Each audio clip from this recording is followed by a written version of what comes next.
PGC 95.5. Myself, the scholar, DJ Academics. I got the guy in the building. Told you he was coming, Mr. Benny the Butcher. What's happening, homie? The Butcher coming. What's good, G's? Yeah, man. So before we even get into it, man, being from Buffalo and everything, how you feeling about your Bills being 3-0 right now, man? Oh, man, that's beautiful, man. You know what I mean? We going to the Super Bowl. Oh, wow. So you jumping like all the way off the cliff. We going to the Super Bowl. You know what I mean? That's how I feel. Really?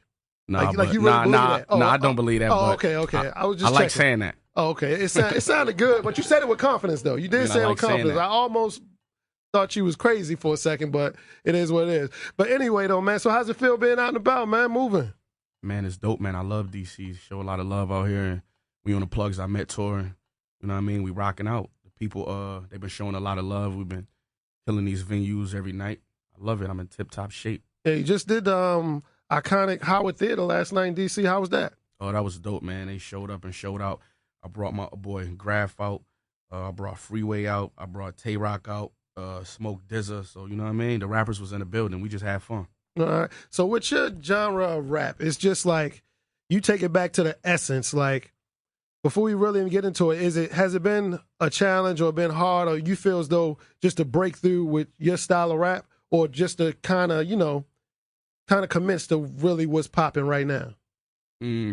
Since Griselda started on our run, it really haven't been hard. It's been some obstacles, but the people been taken to it instantly. It's been kind of fast, but this was all like 10, 15 years before the Griselda thing. We've been putting in work since then, so it ain't like an overnight thing. But since we formed like Voltron, I'm saying it's been moving fast, man. We've been blessed. All right, and what's your actual label situation? 'Cause I know y'all had the Shady situation, and then you had you did a tape on Empire too as well, right? Yep. And now you're dealing with Rock Nation. So how does all that twine in together? Well, I'm signed to Griselda Records, and you know what I'm saying? Griselda Records is signed to Shady Records, but I operate as an independent artist. You know what I'm saying? Oh, okay. I'm managed by Rock Nation. Oh, okay. You know what I'm saying? So yeah, if these labels they want to sign me, they got to check for me. Let's go. I just turned down a $500,000 deal, so it got to be some cash. You know what I mean?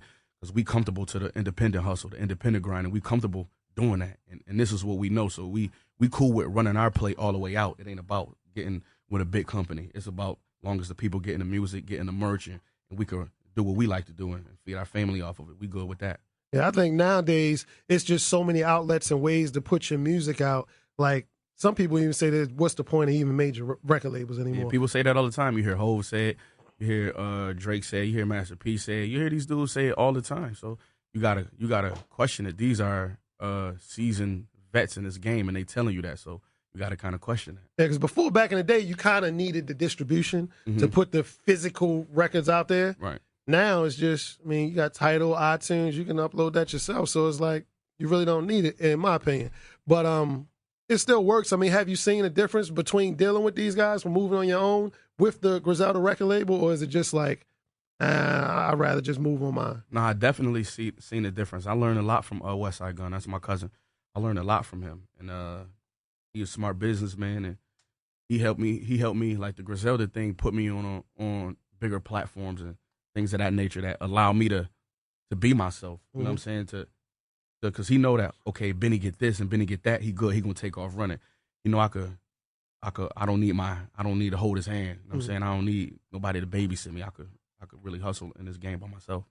Speaking of that, man, I just gotta ask you, what type of 4-leaf clover did you find to come from Buffalo to get to Shady, to get to Empire, to get to Rock Nation? Like, how does that happen? Because for people, just a random thought, I mean, people don't really think past, I mean, we really don't even think of Boston. Right. But once you get to New York, it's just Canada. And that's what everybody thinks of. So just give people a little background of how it is and just how did you come out of that upstate New York to really getting to where you are now? All right, boom. I'm going to make a long story longer. You know what I'm saying? With the Griselda thing, with Shady, it was going to start out as management. But Paul Rosenberg ended up signing West Side Gun at Conway. You know what I mean? So when he did that, Wes brought me in. He signed me. And like I said, I was doing the sway in the mornings, the freestyles. I built my name on the freestyles.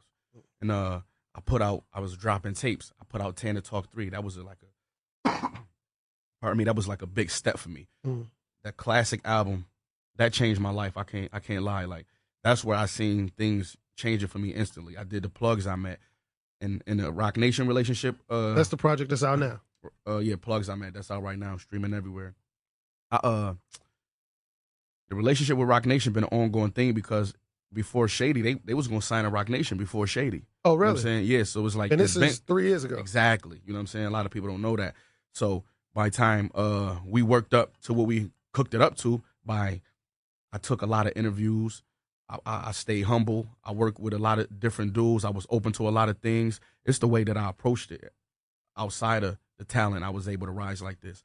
I built a team. You know what I'm saying? A lot of these dudes in here, they make a lot of moves. They don't get the credit for, you know what I'm saying, for what they do. But I got a dope team and people who willing to ride with me till the wheels fall off. You know what I'm saying? And just putting in a lot of work and taking interviews and traveling, taking shows, and just building my name up. You know what I'm saying? I put the work into building my name up. I didn't do all the cute things.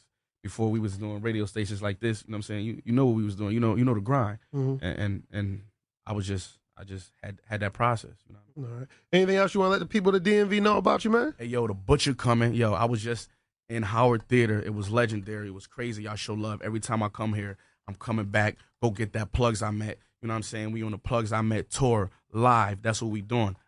The Butcher coming. Big Griselda, Big BSF. There it is. Let them know how they can hit you, too. IG, hey, Twitter. On IG is Get Benny. On Twitter is Benny BSF. You know what I'm saying? For all the ladies, you want to hit me is 1-800 Big Willie. Wow. It's WPGC 95.5, Benny the Butcher. Man, that's a wrap. Appreciate you coming out, homie. You already know. All right, man.